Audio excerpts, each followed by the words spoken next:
Ladies and gentlemen, pursuit of purpose. I'm going to start my speech with a small story. Once, four young friends were coming out from an evening meal on a Friday evening. They reached to the bottom of their apartment block, and just to find out that the elevator wasn't working and their flat was on the 20th floor.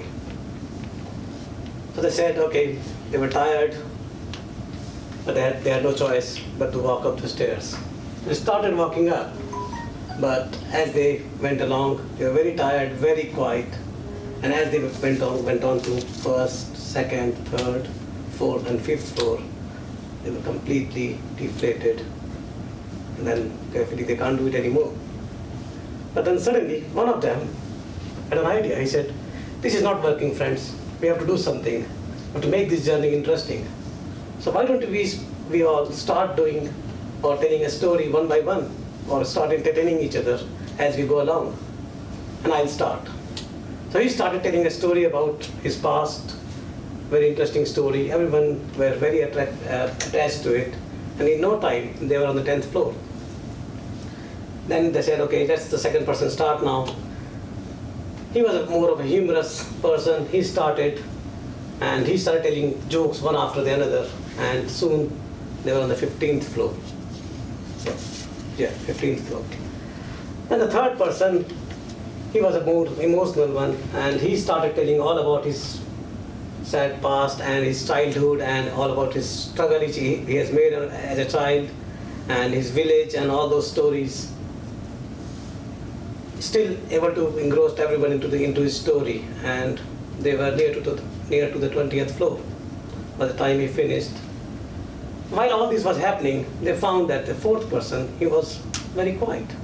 He wasn't speaking much, he wasn't responding much to the other people speaking. And then they suddenly said, "Now it's your turn, you have to start speaking now." The person was still very shy. And they started moving up, reached the 21st floor, and kept on persuading him to start speaking about something. Reached the 22nd floor, still no voice.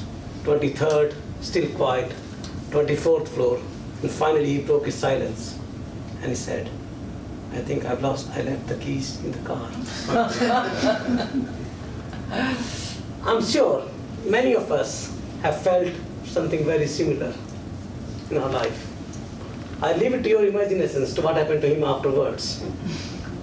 But that's not my aim here. I'm sure most of us have had similar feelings in our life as we move along. We have felt that if we could go back and do things differently, or we have definitely left something behind. In life, we often do things which we don't like to do. Or more importantly, we don't do things which we definitely like to do. In life, we always see things as others would like us to do, or what others would want us to do, rather than what we want to do.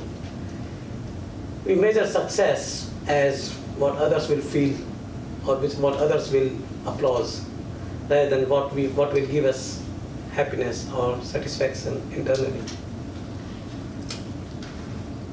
Whenever we start to develop something, we have to define a purpose.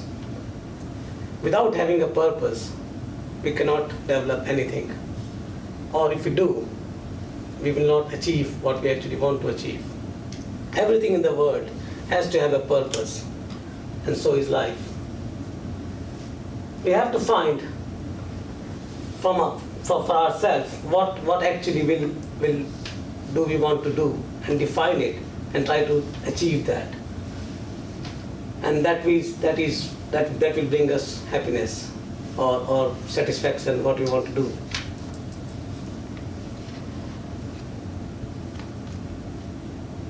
I would like to just say one more small story.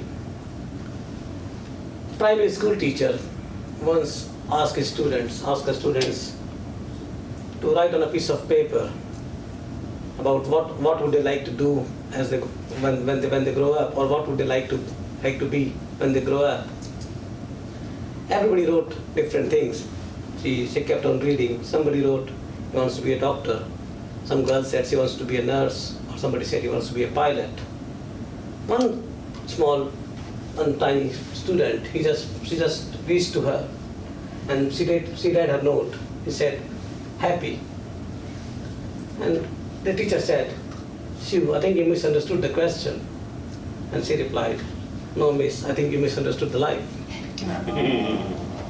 So I'm not saying that happiness can be the purpose of life, but I'm sure the pursuit of purpose can be a shortcut to happiness.